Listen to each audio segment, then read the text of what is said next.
After you've put in all of your quiz questions and your 150-word statement, you're up to the fun part, which is customizing your quiz. Your aim here is to make it look as interesting as possible so people will want to play it, and you should all have a slightly different theme. It should be original and suit your personality. Please remember that this isn't where you're going to get most of your marks. It's the least important part, and if you're strapped for time, you should concentrate on the questions and the statement. The first thing you can do is change what the quizmaster, our character, says when the player starts playing the quiz. If we click on Quizmaster and make sure we have the Scripts tab selected, you'll see two purple say boxes. This is the first thing a quizmaster will say. I'm going to do a Steve Irwin theme, so I'm going to change it to Crikey. Welcome to my quiz, mate.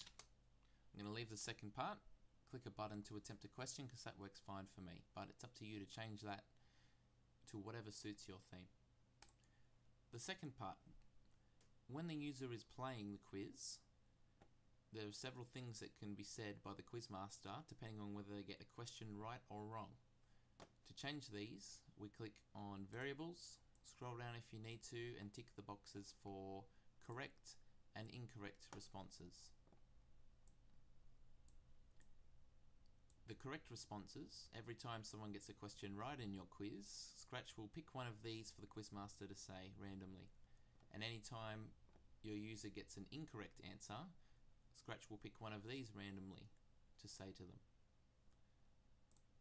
So I'm going to change one of my correct ones for my Steve Irwin theme to Crikey, well done, mate.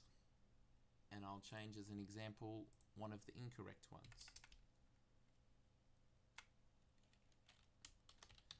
That was some poor work, mate. Okay, it's up to you to change it. If you've got a TV character or a character from a movie, they might have some catchphrases so that they can say, and you can put in positive ones for correct responses and negative ones for incorrect responses. Everything still must be appropriate, however. Once again, you can have more than the ones that are there. You can click the plus to add more, or if you don't want as many as that, when you highlight it, you click the X and it will delete it. And one other thing, you don't have to have an equal amount of correct and incorrect. You can have as many as you like in each. The next thing you might like to change is the background image to the quiz. So we'll just hide these responses. And then to change the background image, we're going to click down on the stage in the sprite list. We're going to come up to the top and click on the backgrounds tab. And then we'll see our background here and an edit button. You can use a background from within Scratch, or you can use one that you save off the internet. For the background, I'm going to use one from in Scratch. So I'm going to go to Outdoors, and there should be a nice one here with some timber in it, hopefully.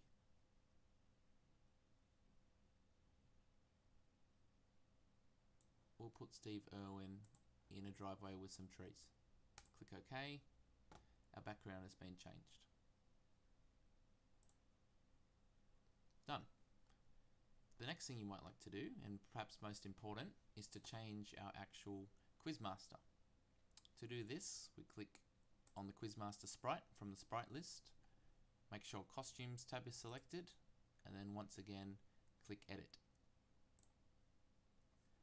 Now I found a picture of Steve Irwin off the internet. I've saved it on the desktop so it's easy to find, but the first thing I'm going to do is to pick the eraser and then get rid of our Anchorman Will Ferrell character. Once I've done that, I can come to Import, go to the desktop where I saved my picture, and I've got my picture of Steve Irwin waiting. Put that in nicely. Okay, he's a little bit small, so the first thing I'll do is come up the top and click on Grow Sprite, and then I'm going to click on Steve Irwin until I'm happy with this size. Click off to get rid of that.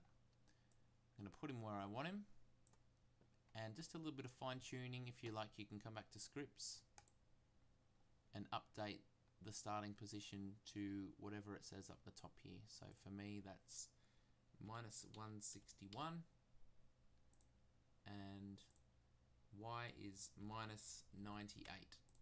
If you fix that, it'll just mean that when you start the quiz, your character will appear exactly where you've left it, instead of moving to where the old quiz master picture was.